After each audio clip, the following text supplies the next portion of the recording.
Hello everyone. Hope you're all doing fine, guys.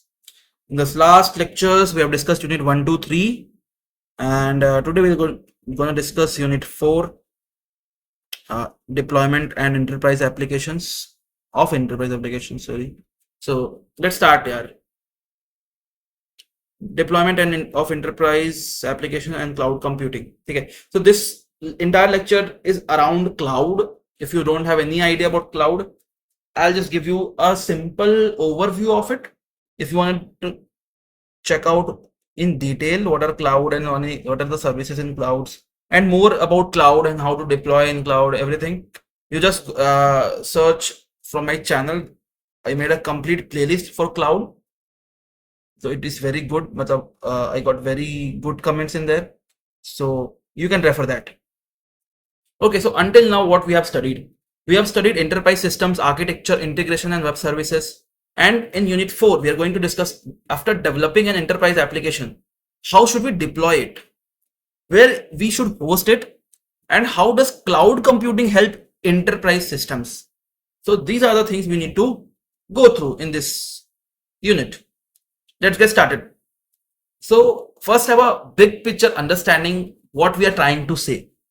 So our enterprise application we have the enterprise application, we need to deploy it. We are using cloud computing in it, like Azure, AWS, Google Cloud. This unit is heavy theory based, पहले बता दे रहा, and very scoring in RGPV examinations. So be careful, attentive, and enjoy. The only thing is required in this lecture. Okay, let's start. Part A, deployment of enterprise applications. Before this, what is deployment here? What is deployment? Deployment is a process of making an enterprise application available to users by installing, configuring, and running it on server or cloud infrastructure. Okay? What is the simple meaning here? It's very complex. What is the simple meaning of it? After deploying softwares, मतलब क्या? It's like once you did the coding, once you did the testing, you need to deploy it so that user can use your application anywhere in the world. Okay, this is the meaning of deploy. Deployment means moving the software from developer machines to actual environment where consumer can use it. Example, suppose a company develops a ERP system. Before employee can use it, software must be installed, database configure होना चाहिए, network should be connected, security should be enabled. This is the process of deployment. What are the key requirements of deployment? भाई क्या क्या चाहिए deployment के लिए? तो before deployment कुछ फैक्टर्स हमें कंसीडर करने चाहिए. पहला स्टेबिलिटी, कि the stability means the system should run continuously without frequent crashes. मतलब अगर आपने सर्वर को स्टार्ट कर दिया, देन वो काम करना चाहिए जब तक आप उसको ऑफ ना कर दो. ठीक है, stability. Example, banking system should work 24/7, 24 घंटे 7 दिन. और banking server crash every hour would be unacceptable, क्योंकि ट्रांजैक्शन में इश्यूज आएंगे. तो सेवर सिस्टम, no frequent failures, continuous service, ये सब चीजें होनी चाहिए. बेनिफिट्स ये होती है, build trust, reliable operation, reduce downtime. Next is capacity. Capacity refers to the amount of workload of system can handle. This is very important. जैसे online shopping websites में जो नॉर्मल डेज की capacity होती है वो होती है 10,000 users की, बट फेस्टिव सीजन में यही 1 लाख यूजर्स कर देते हैं हम, या 10 लाख यूजर्स कर सकते हैं, क्योंकि कैपेसिटी बढ़ानी चाहिए. Should be dynamic. A system should support both. अब आप बोलोगे भैया यार ये 10 लाख यूजर ही रहने देते हैं, ताकि अगर अचानक से आए तो हमें इतना चेंज करने की जरूरत नहीं पड़े. बट इस 10 लाख यूजर्स को हैंडल करने के लिए हमने स्केलिंग हम यूज करते हैं. अभी आगे पढ़ेंगे हम स्केलिंग, हॉरिजॉन्टल स्केलिंग या वर्टिकल स्केलिंग यूज करते हैं. इसमें कॉस्टिंग भी तो जाती है मेरे भाई. तो कॉस्टिंग हमें हर बार खर्च नहीं करना. तो हमें डेटा है कि फेस्टिव सीजन में अगर डेटा मतलब हमारे पास यूजर्स ज्यादा आते हैं तो हम इस सीजन में स्केलिंग में एक्स्ट्रा इन्वेस्ट कर सकते हैं, ज्यादा इन्वेस्ट कर सकते हैं स्केलिंग में. अगर हम 24 घंटे स्केलिंग में रखेंगे तो हमें कॉस्टिंग भी बहुत आएगी ना. That is why we recommend this approach कि हाँ, अगर फेस्टिव सीजन आ रहा है जहां हमें लग रहा है कि लोड बहुत ज्यादा है, तो हम ये यूज करते हैं, स्केलिंग यूज करते हैं. अब इसमें भी हम ऑटो स्केलिंग आ चुका है. ऑटो स्केलिंग में अगर एक सर्टेन लिमिट तक आता है तो उसके बाद वो खुद ही स्केल कर जाएगा, तो आपको कुछ करने की जरूरत नहीं है. That is a good thing. Okay, now let's understand with the diagram what we are saying here. First is user application and service capacity. ठीक है, व्हाट इज लाइक कितने तरह की कैपेसिटी होती है. User capacity, maximum user supported, कितने users आ सकते हैं, स्टोरेज कैपेसिटी की कितना डेटा स्टोर कर सकते हैं, और प्रोसेसिंग कैपेसिटी कितने ट्रांजेक्शन एक बार में हैंडल किया जा सकता है. So these are the three types of capacity that we are discussing. Next thing is security. Security बहुत इंपॉर्टेंट है. Security protect enterprise systems from unauthorise access and attacks. ठीक है. Example, banking application protect customer accounts, password and transaction. ये सब चीजें बहुत जरूरी है. सिक्योरिटी मेजर्स क्या क्या ले सकते हैं, ऑथेंटिकेशन, ऑथराइजेशन, इंक्रिप्शन, फायरवॉल्स, ये सब चीजें आप देख सकते हो. ये सब चीजें हम यूज कर सकते हैं सिक्योरिटी में. जैसे यूजर ने अगर लॉगिन किया, सिक्योरिटी लेयर आनी चाहिए, उसके बाद एप्लीकेशन का एक्सेस मिलना चाहिए उसे. तो सिक्योरिटी बहुत जरूरी है और इंपॉर्टेंट टॉपिक भी है एग्जाम के लिए. नेक्स्ट इज अवेलेबिलिटी, कि ये हमेशा अवेलेबल कब कब है. The system should be accessible whenever the user need it. तो ये शुड बी, जैसे एटीएम मशीन सिस्टम जो है वो 24/7 रहता है. फॉर्मूला क्या होता है, तो लाइक फॉर्मूला की जरूरत नहीं है, बट अवेलेबिलिटी इस टाइप में कैलकुलेट करते हैं, like uptime divided by like uptime into total time divided by time into 100. इस टाइप की अवेलेबिलिटी होती है. You need to remember the formula, but हाँ एक इंपॉर्टेंट चीज ये भी है. तो सिस्टम आपका अवेलेबल है कि नहीं यूजर्स के लिए. हायर अवेलेबिलिटी बैंक सिस्टम्स को चाहिए, एयरलाइन सिस्टम्स को चाहिए, हॉस्पिटल सिस्टम्स को हमेशा चाहिए. Fifth is network. नेटवर्क बहुत जरूरी है. Enterprise system depends upon reliable network connectivity. ये जरूरी है. Why important? Because department communicate through networks. So example, head office है, हेड ऑफिस ने इंटरनेट यूज करके ब्रांच ऑफिस को कनेक्ट कर सकते हैं. तो नेटवर्क भी चाहिए सिस्टम में. ट्रांसपेरेंसी भी होनी चाहिए. Transparency means complexity in hidden is hidden from users. मतलब complexity is hidden from users. तो इस तरह की ट्रांसपेरेंसी चाहिए कि users should know where data is stored, which server is processing the request, and how network route happens. तो ये सब चीजें पता होनी चाहिए. Like if you are using Gmail, तो यूजर्स डोंट नो कि सर्वर क्या है. और यार देखो देखो देखो फिर से what transparency really means is, understand it properly. Transparency means complexity is hidden from users. तो आप बोलोगे यार बात कर रहे ट्रांसपेरेंसी की और हम बोल रहे हिडन रखो, ये कुछ समझ में नहीं आ रहा. तो मैं बताता हूं. ट्रांसपेरेंसी मतलब ये नहीं होता है कि आप सब चीजें बता दो उनको कि डेटा कहां स्टोर कर रहे हो. यू शुड नॉट, देखो नॉट में मिस कर दिया था बोलते समय. You should not do like server processing request कहां से आ रहा है, राउटिंग कहां जा रहा है, ये सब चीजें तुम्हें नहीं बतानी. ये सब ट्रांसपेरेंसी का पार्ट नहीं आता है. एग्जाम्पल, हम जीमेल यूज करते हैं. जीमेल में हमें ये नहीं पता कि जीमेल का सर्वर कहां है या डेटा सेंटर कहां है. एवरीथिंग सीम्स सीमलेस उसके बाद भी. सो ट्रांसपेरेंसी मीन्स कि कॉम्प्लेक्सिटी को हाइड करो. ठीक है, कॉम्प्लेक्सिटी को हाइड करो. यूजर को हमें कॉम्प्लेक्स चीजें नहीं दिखानी. ठीक है. डिप्लॉय रिक्वायरमेंट्स देख लो, क्या क्या चीजें, stability, capacity, transparency, hide, complexity, ये सब चीजें हमने समरी पेज में डाल दी है. Next is cloud computing. Cloud computing क्या होती है? So cloud computing is a delivery of computing services such as server, storage, database, networking software over the internet. Simple meaning, by your own server, कि जितना तुम्हें need हो वो तुम bye करो, रेंट करो कंप्यूटिंग रिसोर्सेज ऑनलाइन. ट्रेडिशनल क्या होता था, कंपनी जो होती थी अपने सर्वर सेटअप करती थी, अपनी खुद की मेंटेनेंस होता था, तो कॉस्ट बहुत हाई होता था.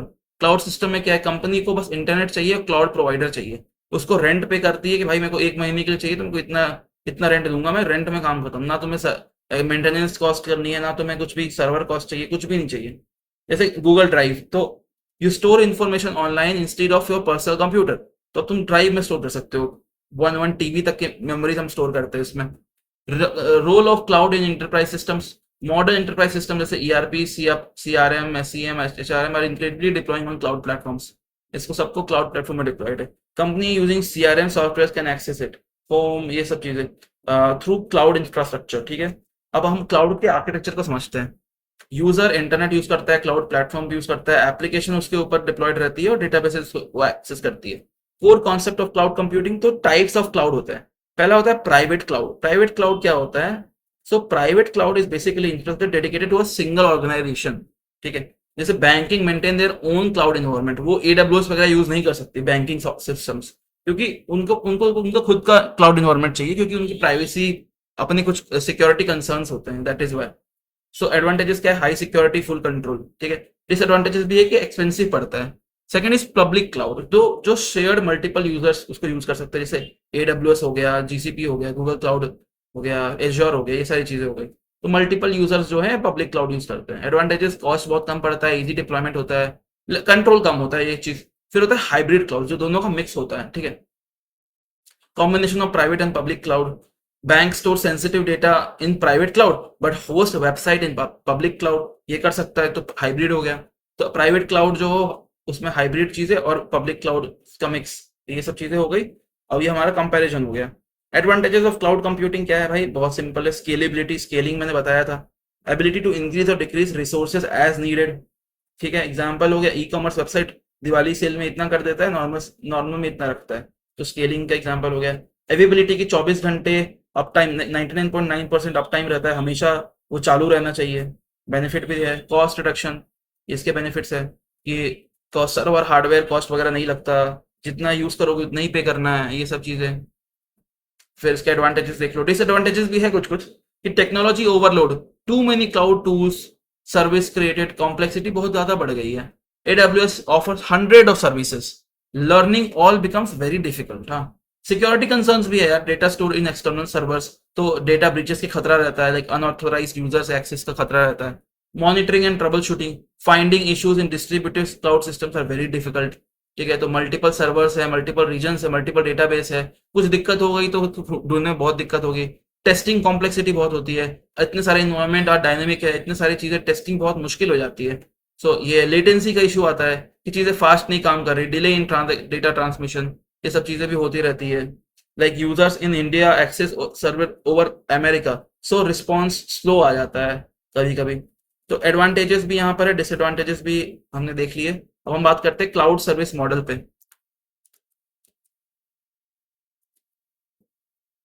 ठीक है। One of the most important topics RGPV के लिए। What is the cloud service model? Cloud providers offer services at different levels. Infrastructure as a service, IaaS। Infrastructure as a service क्या बोलता है? प्रोवाइड वर्चुअलाइज कंप्यूटिंग इंफ्रास्ट्रक्चर, जैसे virtual machine. मैंने अपने पिछले subject में बताया था वर्चुअल मशीन क्या होता है।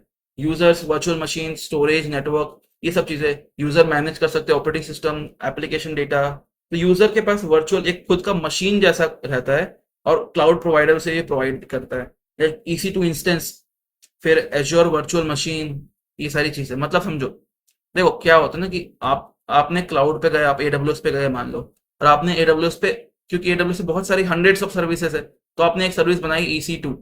तो अब जब ये EC2 बनाओगे ना आप, तो EC2 में क्या होता है, आपको अपना सर्वर खुद, आपको कौन सा ऑपरेटिंग सिस्टम चाहिए, आपको कितना मेमोरी चाहिए, आपको कितना रैम चाहिए, आपको कितना स्टोरेज चाहिए, आपको कितना उसमें रेट चाहिए, पासवर्ड चाहिए, सिक्योरिटी चाहिए, ये सब चीज आपको कॉन्फ़िगर करना पड़ता है खुद से, ठीक है। तो वर्चुअल मशीन, स्टोरेज, नेटवर्क कौन सा यूज करना है, IPv4 यूज करना है, IPv6 यूज करना है, एप्लीकेशन कौन कौन सा चाहिए, कौन सा वर्जन चाहिए ऑपरेटिंग सिस्टम का, ये सब चीज आपको सिलेक्ट करनी पड़ती है। ये सब चीज आपको करना क्योंकि आप एक इंफ्रास्ट्रक्चर क्रिएट कर रहे हो, ठीक है। वही अगर आप एक प्लेटफॉर्म क्रिएट करना चाहते हो, प्लेटफॉर्म एज अ सर्विस, तो platform provides developing and deploying application. इसमें आप एप्लीकेशन और डेटा ये यूजर मैनेज कर सकता है। ऊपर में क्या था, उसमें यूजर क्या मैनेज कर सकता था, ऑपरेटिंग सिस्टम तक मैनेज कर सकता था। इसमें सिर्फ यूजर एप्लीकेशन और डेटा मैनेज कर सकता है, ऑपरेटिंग सिस्टम नहीं मैनेज कर सकता। इसमें यूजर की बात करूं, इसमें प्रोवाइडर की बात नहीं कर रहा। प्रोवाइडर जो प्रोवाइड कर रहा है, यानी कि AWS है, तो AWS के पास server, run time environment, operating system रहेगा, लेकिन यूजर के पास बस इतनी चीजें रहेगी। तो डेवलपर क्या करेगा, डेवलपर एप्लीकेशन बनाएगा क्लाउड प्लेटफॉर्म में, बस यही कर सकता है। जैसे गूगल क्लाउड इंजन हो गया, इसमें आप अपने एप्लीकेशन को डिप्लॉय कर सकते हो, इसको यूज कर सकते हो, आप खुद का ये नहीं बना सकते। ये है। फिर सॉफ्टवेयर एज अ सर्विस में और कम डोमेन हो गया, like complete software delivering through internet. User only uses software, तो नो इंस्टॉलेशन रिक्वायर्ड, कुछ नहीं करना। जैसे गूगल वर्क स्पेस हो गया, सेल्स फोर्स, माइक्रोसॉफ्ट 365, ये सब चीजें हो गई, ये सब सॉफ्टवेयर एज अ सर्विस है। तो ये इसका एक कंपैरिजन देख लो, ऐप इंजन, जीमेल देख लो, इस टाइप का अपने कंपैरिजन देख सकते हो। पार्ट डी देखते हैं, मेजर क्लाउड पब्लिक प्लेटफॉर्म्स। तो AWS, Amazon वेब सर्विसेज, तो ये फास्टेस्ट है, लार्जेस्ट है, popular EC2 instance, S3, RDS, ये सारी इसकी सर्विसेज होती है। गूगल क्लाउड भी बहुत फेमस है, big query, compute engine, app engine इसमें रहता है। माइक्रोसॉफ्ट एज्योर भी बहुत फेमस है, इसमें virtual machine, azure, SQL, azure चीजें रहती है। तो ये चीज आप देख सकते हो। ये हमारा माइंड मैप आ गया कि हमने यूनिट 4 में क्या क्या डिस्कशन किया, ट्रांसपेरेंसी, क्लाउड कंप्यूटिंग, ये सब चीजें। और एक्सपेक्टेड क्वेश्चन में आप ये एक्सपेक्ट कर सकते हो कि हाँ, IAS, PAS और CAS में ये सब चीजें होती है, ये सब चीजें, ठीक है। So this are the complete thing जो हमने डिस्कस किया यूनिट 4 में, and we have completed unit 4 properly. सारी चीजें हमने कवर कर ली है इसमें। Hope you all enjoyed like the lecture. थोड़ा फास्ट हुआ होगा, I know, but this is it, this is what that is required for the examination. Thank you for watching, thank you for your time, have a good day.